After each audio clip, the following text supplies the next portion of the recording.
What is up, guys? It is the Bluebloods here, and we are back with another episode.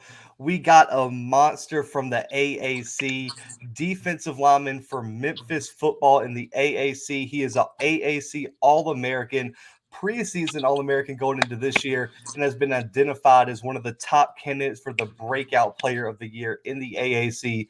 Morris Joseph Jr. is here with us today, and I just want to say I appreciate you being on the show, man. Man, thanks for having me, man. Absolutely. So I want to go way back, but I know you're about to be one of the senior leaders of this team, but I want to go way back to Orange, Texas, man. Back in the high school days, looking at it, Texas, Georgia, California, Florida, really, all those kids coming out of those states are ready for college football because of how competitive it is. How did playing in a competitive state like Texas prepare you for college football? Um, Football is like a big deal in Texas, so I just feel like it separates you whenever you get to college because the love of the game, the passion. Like football is like it's like a lifestyle there for us. You start at 4 years old, so Yeah, I mean, and you take the JUCO route, man. But before you go there, you were committed to UTSA. Outside of them, which teams were recruiting you the hardest as you were coming out of high school? out of high school it was mostly Houston, Baylor. Only took official visits to Colorado, UTSA, and Houston. That was my only official visits that I took. Hey, man, I like it. All great schools. You wind up on UTSA, but you wind up at Iowa Western Community College, one of the top community colleges in the country. Looking back to that experience, though, man, I feel like, last chance you kind of highlighted some of the, challenges you guys face at JUCO. What was the biggest challenge that you had to overcome while you were going through the JUCO route? Um, Going Division 1 and then transferring into a JUCO, it was more of a culture shock to me. It's different. At the Division 1 level, we have access to so many different things. I think some people take them for granted until you actually get to a junior college, and you don't really have access to the same thing. So you learn to lean more on your teammates. That's why most of the JUCO guys have really good bonds because I mean, you really got to lean on each other to make it up out of there. Oh man, listen, San Antonio is one of the best cities in the country, man. And then to go from there to Iowa Western, man, I'm in Kansas now, so I feel you on that. That'd be a big culture shock as well. But you wind up at Memphis, man. And listen, I have been high on Memphis. My uncle actually played at Memphis way back in the day. So Cool. I've got a little bit. I got a little bit of a Memphis fan in me. So why did you choose Memphis as your school after community college? Uh, Coach Norvell, with him being a Texas guy, the way that he could relate, the way that he could relate to me, he's a guy that's going to coach you hard. Uh, he's going to push you past your level, get you up out your comfort zone. And me being a guy from Texas, playing at a powerhouse in Texas, I'm used to getting coached that way. So, I mean, that felt like the best opportunity for me. Absolutely, man. And you guys have experienced so much success. I mean, you make the Cotton Bowl, you're in the AAC championship, you're one of the top teams in the group of five. With all this conference realignment, there's been a lot of talk of Cincinnati, you guys, App State, Coastal Carolina being the first ones to make the jump to Power Five. As a senior leader, would you like to see Memphis get a shot at the Power Five level? Oh, yes. I would love to see the opportunity come to Memphis just because if not us, then who? That's my opinion on it. Memphis, we have a great fan base. I feel like our fans are the best. The city really embraces us, and and we actually compete really well. So I feel like that's kind of a no brainer. But I don't know who Um, make those decisions. So that's above us. you said above my pay grade right Most now. definitely. Hey, listen, I'm here promoting you guys. I've been saying that you guys need a shot. Everyone's like, who would be next? I was like, Memphis, Cincinnati, those AAC teams, they need a shot, man. I already consider you. I say it's a power six. You guys are balling out week in and week out over there. But going way back, man, when you first stepped on campus at UTSA to now being the senior leader of Memphis, how has your game evolved since freshman year to now? Um, the way that my game have evolved the most, it would be just on the mental level. Um, I feel like coming from my high school, I was prepared as far as a physical standpoint. I was ready, but it was more of like the things that you learn, like on the mental aspect. They really separate your game a lot. That make the biggest difference. Oh man, absolutely. I've heard that a few times, but outside of just the mental game, when you look at yourself as a player on the field, man, what is your number one biggest strength as a defensive lineman right now? My mentality, my mentality. Oh man, yeah, listen, those highlights. There's some people I see you hit, and I'm like, nah, I wouldn't get up from that. I tap my helmet. I'm like, get me off the field, man, with this guy. But you're a senior leader now, man. You've been playing a long time, so I know there's a short list of things you can pick from. What's one thing you want to improve on to take your game to the next level?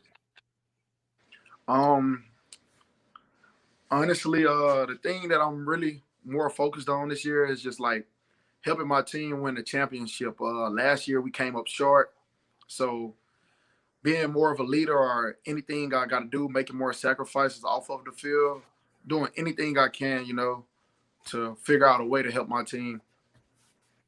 Absolutely, man. I like to hear that because I think a lot of people are overlooking y'all coming into the year for some reason. Everyone's just, giving props left and right. I'm like, those Memphis boys are coming. I'm telling you. So, I want to get to the film study, man. You said that your mental game has increased so much as you've, been in college. How much film do you watch of an offense going into game day? And what are the biggest things that you watch throughout the week that you're trying to figure out about an offense? Well, you see, that's one of the things that my coach have been challenging me with. Coach Pope, he's really a great coach, and he actually like to let us mature into the point where we want to watch our extra film study on our own, and we want to go out there and ask him to help us with it. So that's one thing he do. He's good about like letting you grow into it, and that's kind of what our conversations been lately within the past month. Like, hey, coach, when can I come get some extra film sessions in with you? Because his door is always open. They could be in a meeting, and if we show up, he's gonna walk out and make sure he come get the film in with us. So that's one of the things that I'm like actually really locked in and focused on this year. So film study, that's something that I have been lacking compared to like where I want to be. So this year, that's one of the things that I've really invested in, starting to watch more film. Oh man, I like it. So given film study, you don't have to give away all your secrets here, man. When you're watching film and like, what's the number one mistake an offensive lineman can make when they're going up against you? I feel like I'm giving a lie right there, huh? Uh, Honestly, the thing I watch for is just how physical they are. Uh, Sometimes they might come and try to be a little too physical, which is not a thing. But I mean, if they try to be too physical, I could use my quickness and go finesse. And if they too soft, I could bring the power to them. So I think the fact that I could actually I could do both, it kind of make me a lot more versatile. So you never know what Absolutely. I'm really going to do. So Right. So would you consider yourself more of a power pass rusher or a finesse pass rusher? um, I feel like I consider myself as a guy who's going to find a way to get to the quarterback. Ooh. You said by any means necessary, man. We're Yes, getting sir. to the Most definitely. quarterback. Most definitely. I, I love it, man. Listen, we need more people like you on all these D lines, man. But as a senior leader for Memphis, you've already mentioned the AAC championship. But other than that, what are some of the other team goals for Memphis going into the 2021 season? Um, the same thing I said. Like me and the guys, we talk all the time. We all on the same page. Um, with us having so much leadership, so many guys coming back with experience, we're all on the same page pretty much, and all our goals are similar. You talk to any one of the guys, and I'm pretty sure it'll sound identical to what I said. So that's ultimately what I'm focused on. Accomplishing our team goals first because that's more important than individual goals. I just want to win and hold that trophy up with my teammates. Because we was able to do that in 2019, and that feeling was great. So I'm looking forward to trying to accomplish that. Absolutely, man. And listen, I know you're the senior leader. We've been on a streak. We've had a lot of seniors on the show recently, and they always give me the same answer to this question. Listen, you could tell me the first game's the most important, but I know there's one in the back of your head that you have circled on that schedule. So when you look at the schedule, man, which game are you looking forward to the most next season? Honestly, I'm really looking forward to the first one, Nickel State. Um, that's something that I've always been good about, just locking in on the next game, because you shouldn't overlook any opponent. You do that and it can bring some trouble into your life. So I know you got to bring your best game no matter who you playing, because no matter who we playing against, they want to beat Memphis for sure. Absolutely. And I mean, let's be honest, Nichols is one of the best FCS teams in the country year in and year out. And they got a new coach, Coach Odom's down there, who's absolutely one of the best coaches at that level. So I'm glad that you said that. You can't overlook Nichols, man. But there's a lot of people overlooking y'all. And I know that's not a surprise, man, because Cincinnati had a great year last year. And the group of five last year overall had a great year. What's your message to the fans and or maybe teams that are overlooking and sleeping on y'all going into the season? Just keep that same energy later. Keep that same energy later. Oh man, I love it, man. I love it. I'm not looking overlooking y'all at all. Memphis is going to be right there in the thick of things, man. But I want to get into some questions just about your game and your personality, your game day experience, things like that. So first off, which NFL defensive lineman do you look up to the most and or model your game after the most? Oh man, AD. Aaron Donald, he's the GOAT. I feel like he changed the game a lot. It usually wasn't defensive lineman, in the shorter stature, and he opened up that lane for guys like myself. So I appreciate that. I mean, he legendary for sure.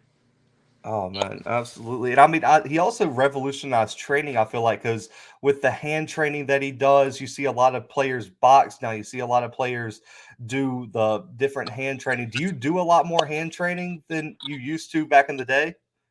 Oh yeah, most definitely. The thing about Aaron Donald that like excite me the most is he's the best player on the planet right now, and people that I know him like they act like he want to be coached the hardest. Like no matter what he've accomplished, he still want to get coached like he don't know anything. And they say he like to soak everything up like a sponge. So if he's the best player on the planet, that means a guy like me who have a lot more room for improvement, I don't have no choice but to try to work as hard as he do. So Absolutely. Hey, that's why he's the GOAT, man, because he never satisfied with what he gets. And I always try to find these tricky questions for each position. So what's more important to a defensive lineman, strength or quickness? both, You got to give both. me one, man. I know one's got to edge something out. No, it's the truth. It's both because balance is Oh, yeah. key. Balance is key. You could be going up against a guy that's super strong, but he might be super slow. So it take a long time for him to get his feet in the ground. He really can't knock a guy back that explode into him quicker. So I feel like it's a both. It's both. It's a balance. Oh, I like it. I'll let you slide. I'll let you slide on that because you made a good argument for both, man. So on game day, man, we see so many people with unique game day routines. What is your pregame routine on Saturdays? Oh man, on game day, I'm a big music guy. I love music, so I ain't no telling what I listen to. I change my playlist every week, but I be hyped up. I be ready to go all day. So I had to learn at a young age to like um, Earl Thomas is my first cousin, so being able Oh, to be around him on game day when I was younger, I was able to like watch the way that he prepared for a game, and he always listened to like slow music, R&B music, and I really never understood why as a kid. So I used to always just listen to like Boosie or some super upbeat music, and like in high school I had to learn like to start listening to like calmer music before the game because it kind of like keeps me like keeps me at a good place where I could think, I'm really relaxed. And right before I go out, I like to listen to some music that really get me going. But I love the game so much, and I'm so passionate. If I listen to music that have me too hyped up, I may go out there and I might be like over anticipating the first play and jump outside. So I had to learn how to control myself with that one a little bit, you know. So sometimes I'll be relaxed before the game. That's my reason. Oh man, I like it. Yeah, I feel like everyone has to listen to music. If I see a player that doesn't like to listen to music, I got a question like how in the world are you getting ready for a game and no music? You just got deafening silence out there, man. But I know in the trenches it gets a little chippy sometimes, man. I know offensive linemen are probably the most underrated trash talkers. Everyone gives the DBs all the trash talk credit. O linemen are terrible. I know. Are you a trash talker during the game? Most definitely. Most definitely. I like it. Do Most you talk definitely. trash to the QB too? If he's under center, you're like, "Come here, I'm right here. I'm at the three tech." Yeah, because after the games, I usually be pretty cool with the QBs. So I like to talk a lot of noise to them during the game.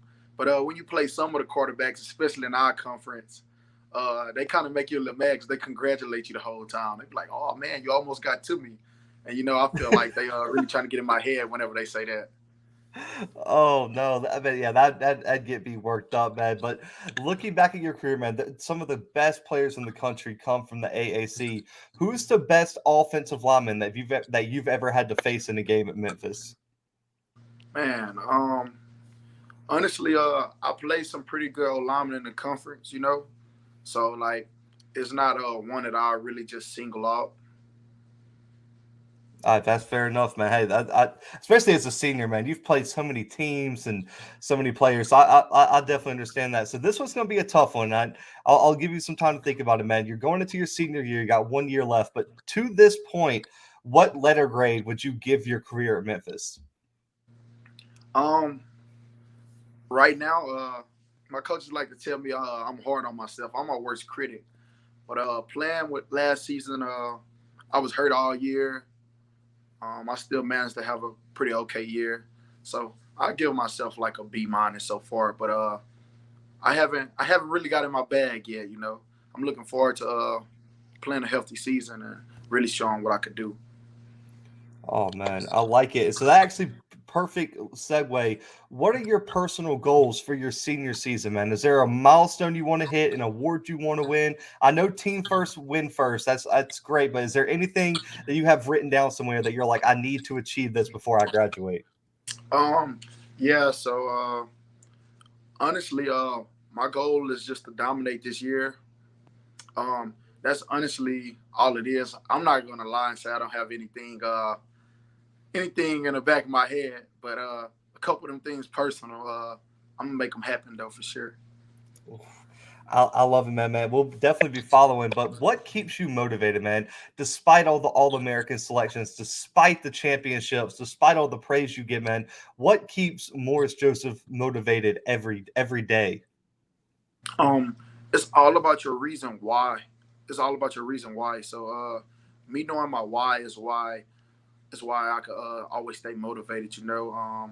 My best friend, I have him tattooed on my leg. Uh, he passed away, and he's the reason why I wear number 10 at Memphis.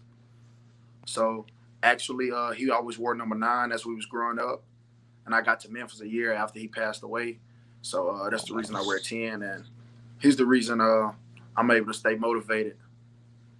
Oh man, that's a great reason, man. And hey, you're doing your thing, and it's amazing, man. So last question, and if you're in your senior year, I'm expecting to see you at all the All Star games we covered, the NFL Combine, everything like that.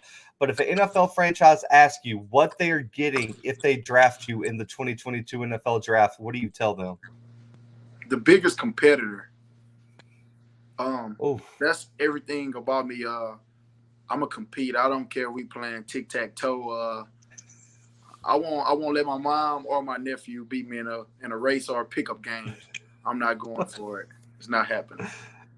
oh man, you gotta let the nephew win sometimes, man. Nah, my nephew, my nephews, they both remind me of me a lot. So nah, they can't. I can't let them get me either. And my oldest nephew, he grew up with me. He a little closer in age with me, so he already know how I am. He let me have it. But my other nephews, the younger ones, they remind me of me when I was young. They talk a lot. They talk a lot sometimes, so I gotta silence them. Oh man, I'd love to hear that because I like to say with my little brother, man. Listen, I mean, he's way younger than me, but like I don't care if we're playing Uno. You can't beat me because I know if I let you beat me once, you're gonna think you can beat me all the time. It's not Yeah, I gonna take it happen. personal. I take it personal. I'm scared of hearing how you gonna talk to me after you beat me.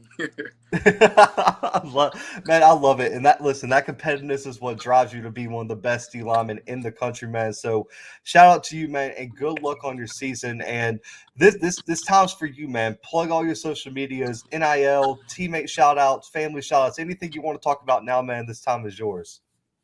Honestly, I just want to give all the credit to God. Without Him, there'd be none of us. So that's really about it. He blessed me with the opportunity, to be able to play the game I love at this level. So honestly, that's about it. And my Instagram is Morris Joseph Jr. Period 10, and my Twitter is BFAMEAZY BFAMEAZY. Y'all tune in and watch me and my boys get to the bag this year.